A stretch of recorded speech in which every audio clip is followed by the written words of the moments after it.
Please welcome former First Lady Michelle Obama.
Something wonderfully magical is in the air, isn't it?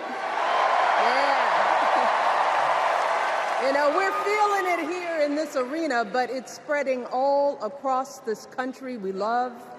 A familiar feeling that's been buried too deep for far too long. You know what I'm talking about. It's the contagious power of hope. The anticipation, the energy, the exhilaration of once again being on the cusp of a brighter day. The chance to vanquish the demons of fear, division, and hate that have consumed us and continue pursuing the unfinished promise of this great nation, the dream that our parents and grandparents fought and died and sacrificed for. America, hope is making a comeback.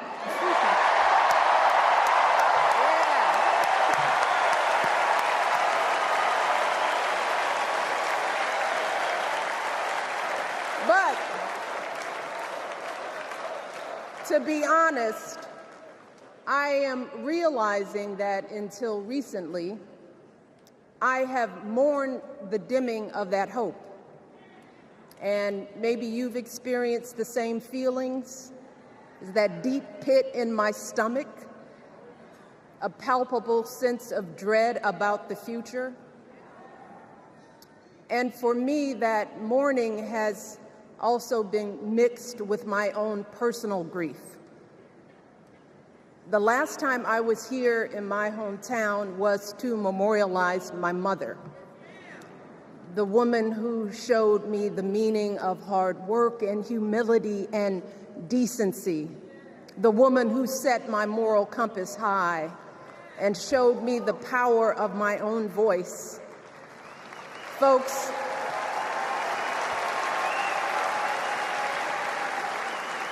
I still feel her loss so profoundly. I wasn't even sure if I'd be steady enough to stand before you tonight, but my heart compelled me to be here because of the sense of duty that I feel to honor her memory and to remind us all not to squander the sacrifices our elders made to give us a better future. You see, my mom, in her steady, quiet way, lived out that striving sense of hope every single day of her life. She believed that all children, all people have value, that anyone can succeed if given the opportunity. She and my father didn't aspire to be wealthy. In fact, they were suspicious of folks who took more than they needed. They understood that it wasn't enough for their kids to thrive if everyone else around us was drowning.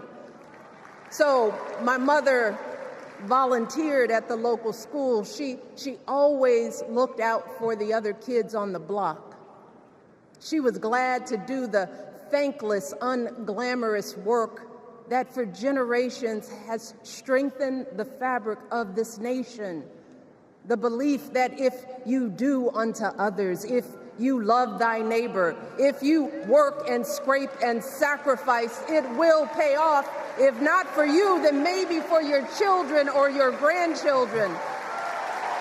You see, those values have been passed on through family farms and factory towns, through tree-lined streets and crowded tenements, through prayer groups and National Guard units and social studies classrooms. Those were the values my mother poured into me until her very last breath. Kamala Harris and I built our lives on those same foundational values. Even though our mothers grew up an ocean apart, they shared the same belief in the promise of this country. That's why her mother moved here from India at 19. It's why she taught Kamala about justice, about the obligation to lift others up, about our responsibility to give more than we take. She'd often tell her daughter, "Don't sit around and complain about things, do something." So, with that voice in her head, Kamala went out and she worked hard in school, graduating from an HBCU, earning her law degree at a state school. And then she went on to work for the people, fighting to hold lawbreakers accountable, strengthening the rule of law, fighting to get folks better wages, cheaper prescription drugs, a good education, decent health care, child care, elder care. From a middle-class household, Kamala worked her way up to become Vice President of the United States of America. My girl, Kamala Harris, is more than ready for this moment. She is one of the most qualified people ever to seek the office of the presidency. And she is one of the most dignified. A tribute to her mother, to my mother, and to your mother too. The embodiment of the stories we tell ourselves about this country. Her story is your story. It's my story.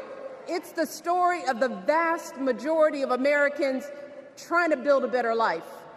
Look, Kamala knows, like we do, that regardless of where you come from, what you look like, who you love, how you worship, or what's in your bank account, we all deserve the opportunity to build a decent life.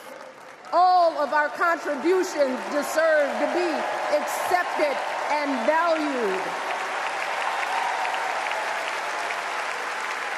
Because no one has a monopoly on what it means to be an American. No one.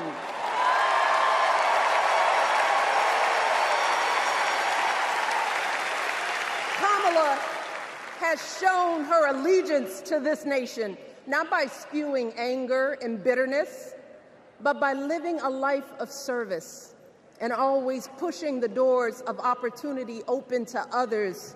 She understands that most of us will never be afforded the grace of failing forward.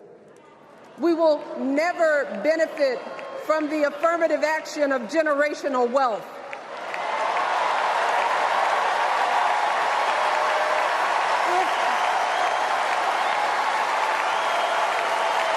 If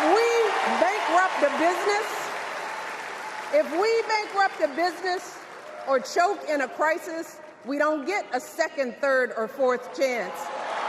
If things don't go our way, we don't have the luxury of whining or cheating others to get further ahead. No. change the rules so we always win. If we see a mountain in front of us, we don't expect there to be an escalator waiting to take us to the top. No. We put our heads down. We get to work. In America, we do something.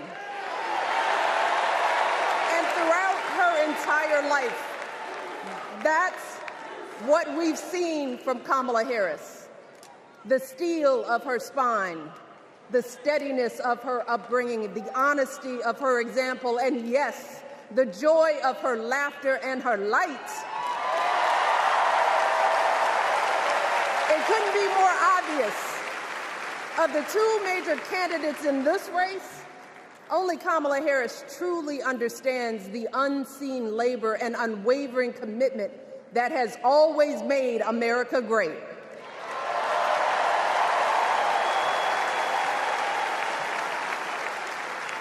Now, unfortunately, we know what comes next. We know folks are going to do everything they can to distort her truth. My husband and I sadly know a little something about this. For years, Donald Trump did everything in his power to try to make people fear us. See, his limited, narrow view of the world made him feel threatened by the existence of two hard-working, highly educated, successful people who happen to be black.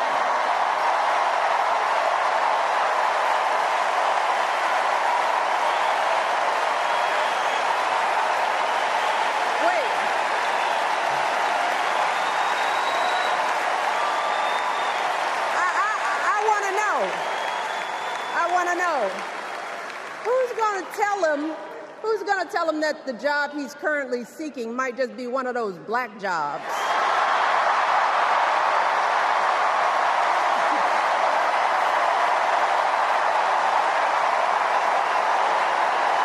Look, it's his same old con. His same old con. Doubling down on ugly, misogynistic, racist lies as a substitute for real ideas and solutions that will actually make people's lives better. Look, because cutting our health care, taking away our freedom to control our bodies, the freedom to become a mother through IVF like I did, those things are not going to improve the health outcomes of our wives, mothers, and daughters. Shutting down the Department of Education, banning our books, none of that will prepare our kids for the future. Demonizing our children for being who they are and loving who they love, look, that doesn't make anybody's life better.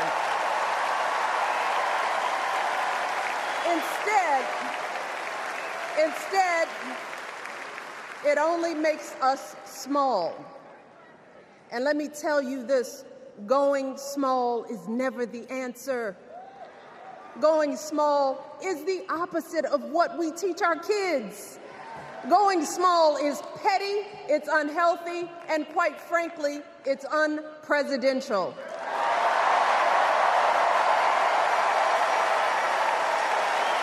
So, why would any of us accept this from anyone seeking our highest office? Why would we normalize that type of backward leadership?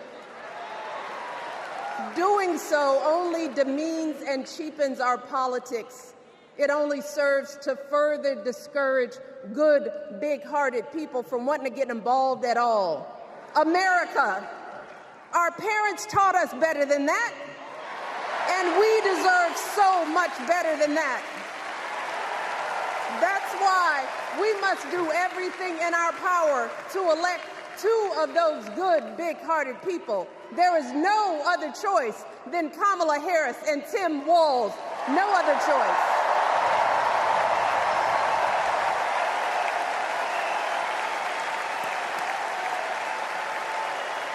But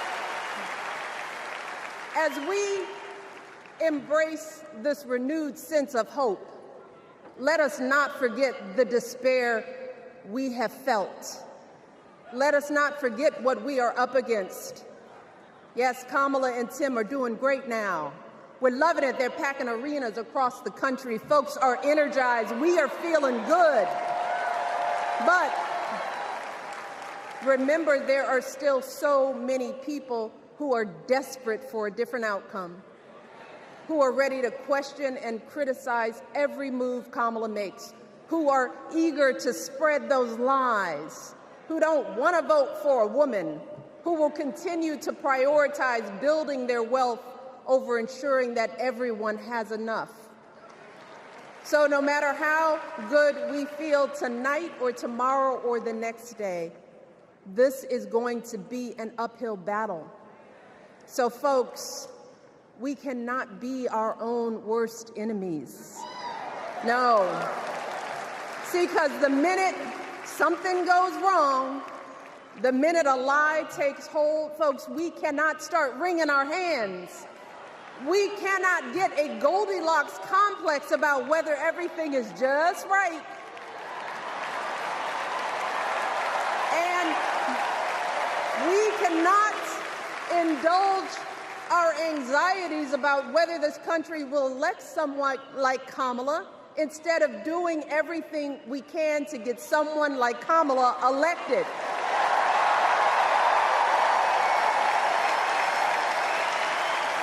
Kamala and Tim, they have lived amazing lives. And I am confident that they will lead with compassion, inclusion, and grace. But they are still only human. They are not perfect. And like all of us, they will make mistakes. But luckily, y'all, this is not just on them. No, this is up to us, all of us, to be the solution that we seek. It's up to all of us to be the antidote to the darkness and division.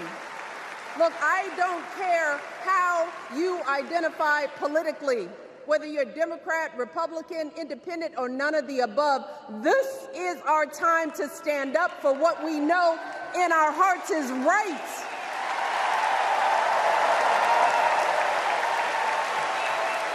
To stand up, not just for our basic freedoms, but for decency and humanity, for basic respect, dignity, and empathy, for the values at the very foundation of this democracy. It's up to us to remember what Kamala's mother told her. Don't just sit around and complain, do something. So if they lie about her, and they will, we've got to do something. If we see a bad poll, and we will, we got to put down that phone and do something. If we start feeling tired, if we start feeling that dread creeping back in, we got to pick ourselves up, throw water on our face, and what? Do something. We only have 2.5 months, y'all, to get this done. Only 11 weeks to make sure every single person we know is registered and has a voting plan. So we cannot afford for anyone America to sit on their hands and wait to be called. Don't complain if no one from the campaign has specifically reached out to you to ask you for your support. There is simply no time for that kind of foolishness. You know what you need to do. So, consider this to be your official ask. Michelle Obama is asking you, no, I'm telling y'all to do something.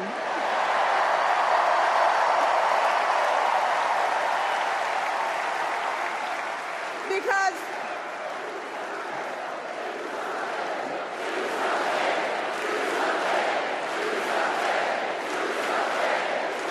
you all, this election is going to be close. In some states, just a handful, listen to me, a handful of votes in every precinct could decide the winner. So we need to vote in numbers that erase any doubt. We need to overwhelm any effort to suppress us. Our fate is in our hands. In 77 days, we have the power to turn our country away from the fear, division, and smallness of the past. We have the power to marry our hope with our action. We have the power to pay forward the love, sweat, and sacrifice of our mothers and fathers and all those who came before us. We did it before, y'all, and we sure can do it again. Let us work like our lives depend on it.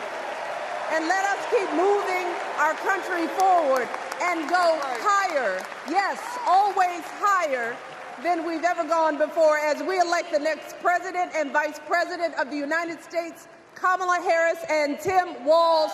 Thank you all. God bless.